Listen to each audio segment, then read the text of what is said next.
야담 이야기. 원하는 건 뭐든지 해드릴게요. 옛날 한양의 어느 한 마을에 관상술의 명인으로 불리는 원상보라는 사람이 살고 있었습니다. 하루는 원상보가 친구 집에 들렸을 때였습니다. 친구의 집에서 일을 하고 있는 동자를 보고는 원상보가 친구에게 말했습니다. 저 아이는 용모가 수려하고 동작이 기만하여 마음에 드네. 하지만 자네하고는 맞지 않는다네. 저 아이를 집에 두었다가는 불미스러운 일이 생길 걸세. 원상보는 걱정스럽다는 듯이 말했습니다. 내 자네의 신기한 관상술이야 의심치 않는다네. 하지만 오갈 데 없는 저 아이를 어디로 보낸단 말인가. 원상보는 고개를 갸웃거리고 답했습니다. 그거야 내 뭐라 말을 할 수 있겠는가. 원상보는 동자를 다시 한번 유심히 살펴봤습니다. 그런데 말이네. 내가 다시 한번 말하지만 저 아이가 이 집에 해를 끼칠 것만은 분명한 사실이네. 원상보의 말을 들은 친구는 그의 말을 듣기로 했습니다. 마음이 아프기는 했지만 유명한 관상술 명인이었던 원상보의 말을 흘려들을 수는 없었습니다. 결국 동자는 친구의 집에서 쫓겨나게 되었습니다. 왜 그러시는 겁니까? 영문도 모르고 하루아침에 길바닥으로 쫓겨났으니 동자는 앞길이 막막했습니다. 동자는 그날부터 떠돌이 생활을 하게 되었습니다. 여기저기 돌아다니며 닥치는 대로 일을 하고 겨우 끼니를 때우며 하루하루 연명하듯 살았습니다. 어느 가을날 밤 동자는 낡고 빈 절간에 들어갔습니다. 그날따라 문풍지를 흔드는 바람소리와 밝은 달빛으로 인해 동자는 쉽사리 잠을 이루지 못했습니다. 동자는 자신의 신세를 한탄하며 절간에서 몸을 뒤척였습니다. 몸을 이리저리 움직이던 동자의 눈에 한쪽 귀퉁이에 버려져 있는 승복이 보였습니다. 이거라도 덮고 자야겠구나. 동자가 버려진 승복을 들어 올렸을 때였습니다. 황금과 은자가 승복 안에서 우수수 바닥으로 떨어졌습니다. 동자는 황금과 은자를 보고 흥분감을 감출 수 없었습니다. 이제 나도 고생이 끝이 났구나. 동자는 버려진 승복에서 발견한 은자와 황금이니 본인이 가져도 문제가 없다고 생각했습니다. 절간에서 뜬 눈으로 새벽동이 밝아오기를 기다렸습니다. 여명이 밝아오고 절간 안으로도 밝은 햇살이 굽이치자 동자는 갑자기 생각이 바뀌었습니다. 내가 운명이 천박해 주인의 환심을 얻지도 못하고 이런 화를 만나 쫓겨나게 됐다. 만일 오늘 탐욕의 물건을 들고 달아난다면 훗날 하늘이 나를 용서하지 않을 것이다. 나는 마땅히 이곳을 지키며 주인이 올 때까지 기다리는 것이 좋겠다.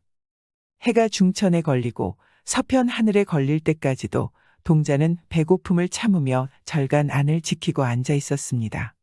땅거미가 안개처럼 내릴 무렵이었습니다. 절간 밖에서 누군가 소란스럽게 움직이는 소리가 들렸습니다. 가만히 귀를 기울여 보니 한 여인의 곡소리가 울렸습니다. 무슨 일이십니까? 절간 밖으로 나간 동자가 여인에게 물었습니다. 우리 남편은 군졸인데 사고로 감옥에 잡혀갔습니다. 마땅히 죽어야 할 죄를 지었는데 지휘관이 풀려나게 할 방법은 있으나 거금이 든다고 합니다. 저는 즉시 재산을 정리하고 곳곳에서 돈을 빌려 지휘관이 말한 돈을 마련해 승복 안에 싸매어 휴대하고 다녔습니다. 그런데 이걸 어디서 잃어버린 건지 보이지 않습니다. 여인은 눈물을 훔치며 말을 이었습니다. 사방을 다 찾아다니다 마지막으로 이 절에 잠시 쉬고 간 기억이 있어 지금 절 구석을 살폈으나 허사였습니다.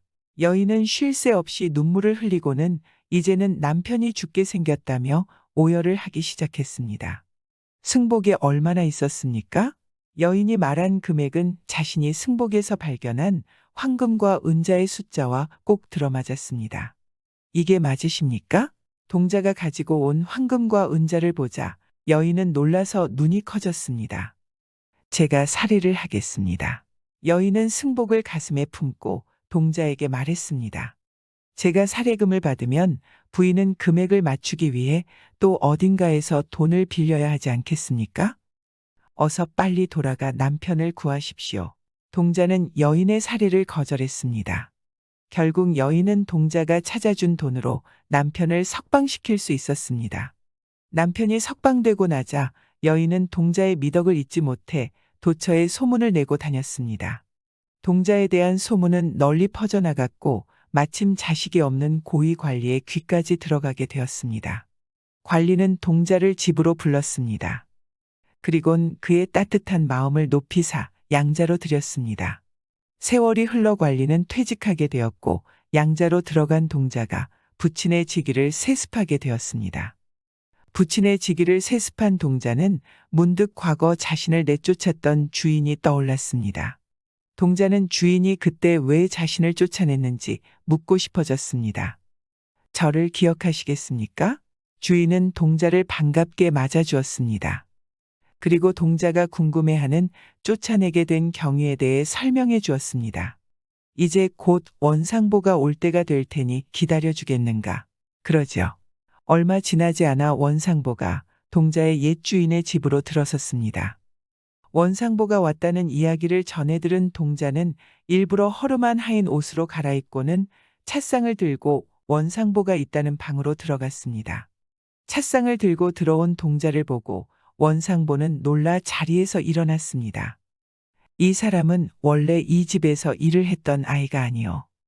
그때 집을 떠났을 텐데 어째서 다시 여기 있는 것이오. 동자의 옛 주인은 원상보를 보며 말했습니다. 이곳저곳 떠돌다 갈 곳이 없어 다시 찾아왔기에 내가 다시 받아주었어. 동자의 옛 주인의 말에 원상보는 소리를 높여 웃었습니다. 나를 놀리지 마시오.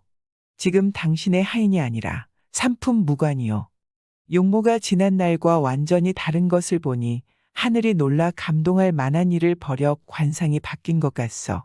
원상보의 말에 동자도 옛 주인도 놀라기는 마찬가지였습니다. 동자는 원상보에게 자신에게 일어났던 일련의 사건들에 대해 들려주었습니다. 과연 그렇군요. 원상보는 흐뭇한 미소를 지으며 말을 이었습니다. 운명은 타고난다고 합니다. 그러나 사람으로서 행하기 어려운 선행을 능히 행하면 하늘도 그에 맞는 다른 운명을 점지해 주는 법입니다. 원상보의 말에 동자도 옛 주인도 고개를 주걱거렸습니다. 선한 일을 하면 하늘도 돕는다는 이야기입니다. 옛날 이야기의 특징이죠. 하지만 지금 시대는 오히려 사기치는 놈들이 잘 사는 세상이 돼버렸죠. 어떻게 대한민국이 세계에서 사기꾼 많은 걸로 1위라는 게 참 동방의 의지국이라는 나라에서 말도 안 되는 일이 벌어지고 있습니다. 제 개인적인 생각이지만 사기꾼이 많은 이유는 처벌이 가볍기 때문이겠죠. 그러면 법안을 제대로 만들면 되는데 만들지 않은 이유가 권력을 가진 사기꾼들이 많으니 처벌을 강화하면 자기들의 피해가 커지니 만들 생각을 안 한다고 생각합니다. 구독과 좋아요, 알람 설정은 사랑입니다.